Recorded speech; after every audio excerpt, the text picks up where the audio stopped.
ہم اپنے مسلک کو تو ڈیفائن کریں گے نا بھائی، ہم اہل سنت. سوال پیدا ہوتا ہے اسلام میں تو فرقہ واریت نہیں ہے، تو یہ اہل سنت اور شیعہ کا کیا فرق آ گیا؟ بات یہ ہے کہ ہمارا یہ مسلک ہے، ہم قرآن و سنت کی وہ تشریح معتبر مانتے ہیں جس پہ صحابہ چلے، اور شیعہ حضرات صحابہ کو فالو نہیں کرتے. یہ بڑا اختلاف ہے ہمارا اور ان کا. اور صحابہ میں بھی ہم سب سے پہلے کس کو ترجیح دیتے ہیں؟ خلفائے راشدین کو. صحیح بخاری کی حدیث ہے، علیکم بسنتی و سنت الخلفاء الراشدین المہدیین، میری اور خلفائے راشدین کی سنت کو لازم پکڑو.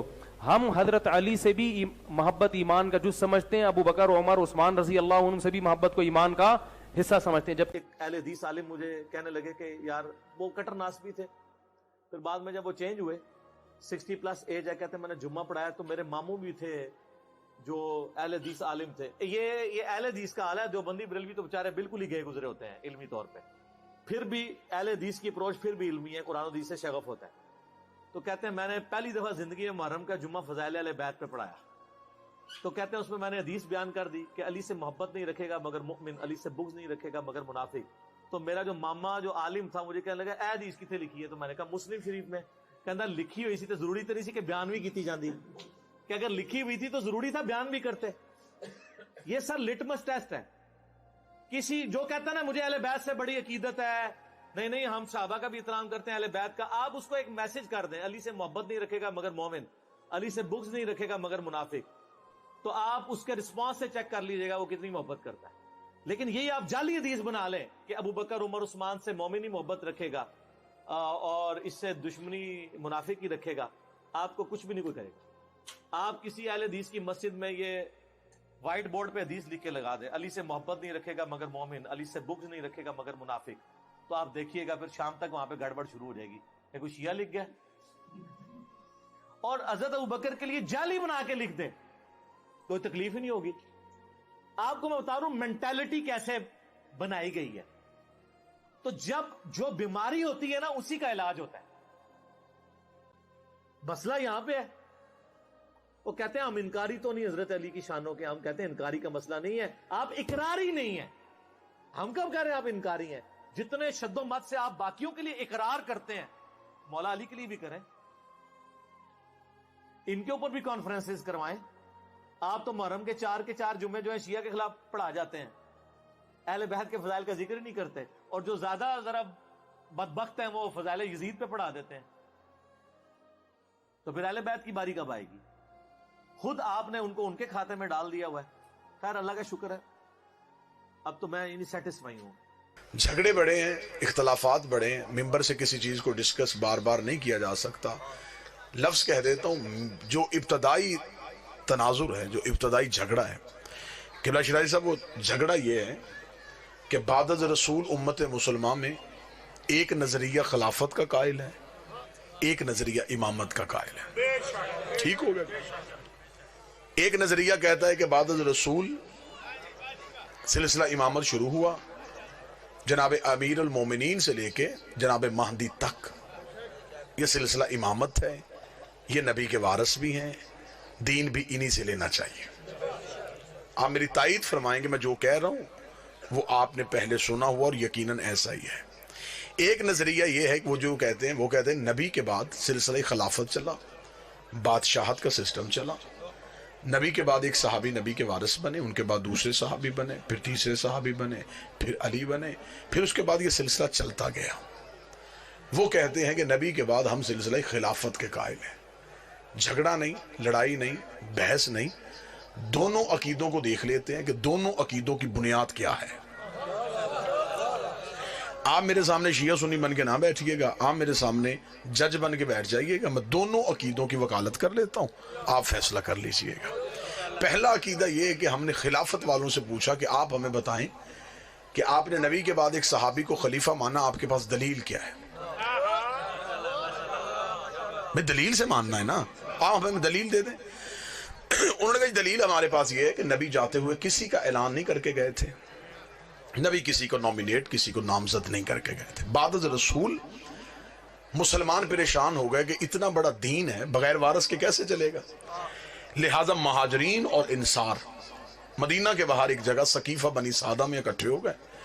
وہاں پہ انہوں نے آپس میں مل کے مشورہ کیا کہ اب نبی کا وارث کسے بنائیں. مہاجرین کہتے تھے کہ نبی کا وارث ہم میں سے ہوگا، کیونکہ ہم نے نبی کے ساتھ ہجرت کی، ہم نے قربانیاں دی ہیں، ہم نے گھر بار چھوڑے. انصار کہتے تھے تم نے گھر چھوڑے، ہم نے گھر دیے، تم نے کاروبار چھوڑے، ہم نے حصہ داری دی ہے، لہذا نبی کے بعد زیادہ حق ہمارا بنتا ہے. مہاجر چاہتے تھے وارث ہم میں ہو، انصار چاہتے تھے وارث ہم میں ہو. جو لفظ میں کہہ رہا ہوں یہ کسی مسجد کے مولوی کی بات نہیں میں کر رہا.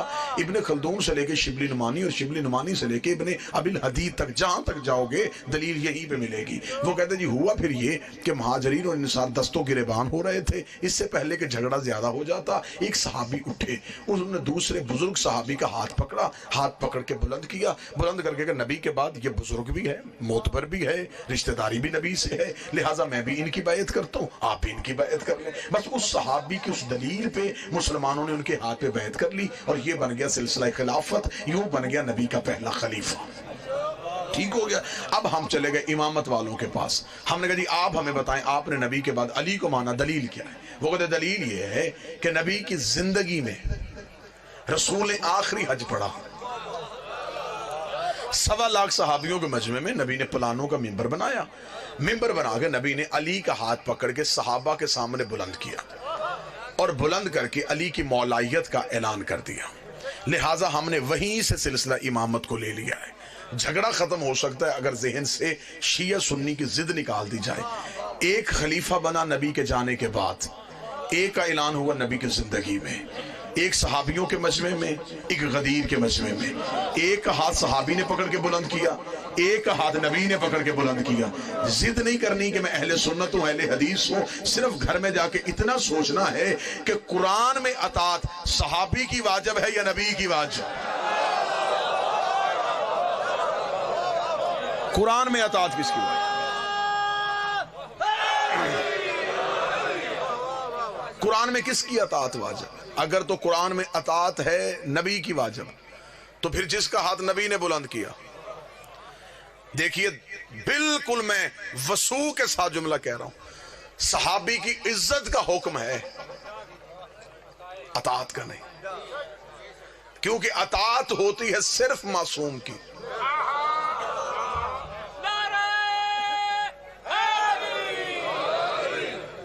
صحابی کی عزت کی جا سکتی، عزت کرنی بھی چاہیے، لیکن اطاعت صرف اور صرف معصوم کی ہوتی.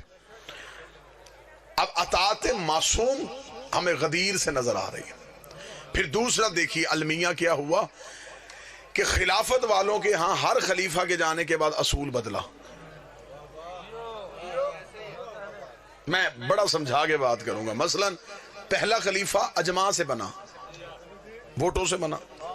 جب دوسری خلافت آئی پھر ووٹیں نہیں، پھر پہلے نے دوسرے کو نامزد کر دیا. جب تیسری خلافت آئی پھر دوسرا اصول بھی ٹوٹ گیا. پھر ایک کمیٹی بن گئی، کمیٹی نے مل کے فیصلہ کیا. اس کا مطلب کہ ہر خلافت میں اصول بدلا. اگر اجماع ٹھیک تھا پھر نامزد کیوں کیا گیا؟ اگر نامزد ٹھیک تھا پھر کمیٹی کیوں بنی؟ امامت والوں کے ہاں اصول نہیں بدلا.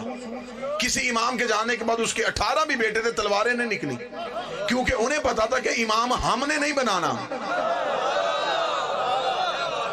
امام اللہ نے بنانا. لہذا اللہ جس کی امامت کا اعلان کرے گا ہم نے صرف اس کو ماننا ہے. اب یہاں پہ جہاں پہ آگے ہم شیعہ سنی اکٹھے ہوئے وہ ایک جگہ پہ اکٹھے ہوئے. وہ جگہ بابا جی کون سی تھی؟ سب مسلمانوں نے کہا جی یزید غلط، حسین صحیح.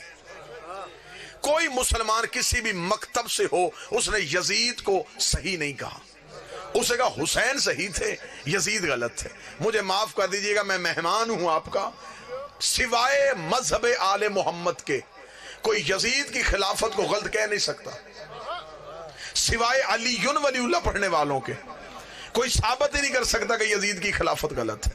آپ مجھ میں دلیل مانگے، میں ممبر سے دلیل دیتا ہوں. مسلمانوں کے ہاں خلافت کے جتنے اصول تھے یزید کے پاس وہ سارے اصول تھے. یزید کے پاس وہ سارے اصول تھے. مسلمانوں کے ہاں خلافت کا پہلا اصول ہے کہ امت اکٹھی ہو کے کسی کے ہاتھ پہ بیعت کر لے، اسے خلیفہ بنا دیا جاتا ہے. اس کے پاس یہ اصول بھی تھا. اس نے دنیا کے 3 حصوں سے اپنی بیعت لے لی تھی. اس کا مطلب اس کے پاس اجماع تھا.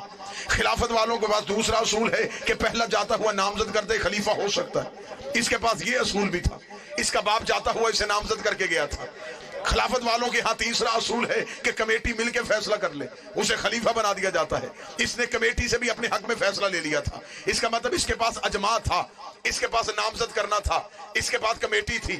پھر آج کیسے مسلمان کہتا ہے یزید غلط ہے, حسین صحیح ہے؟ پھر اس کا مطلب یزید کے پاس تو خلافت کے سارے اصول تھے, پھر یزید کی خلافت کو غلط کیسے کہو گے؟ صرف یزید غلط کہنا نہیں اور حسین صحیح کرنا اسلام نہیں ہے. تمہیں کہنا پڑے گا, اگر تم نے حسین کو صحیح کہنا ہے پھر تمہیں کہنا پڑے گا حسین صحیح تھے, اجماع غلط تھا. حسین صحیح تھے, نامزد کرنا غلط تھا. حسین صحیح تھے, کمیٹی غلط تھی.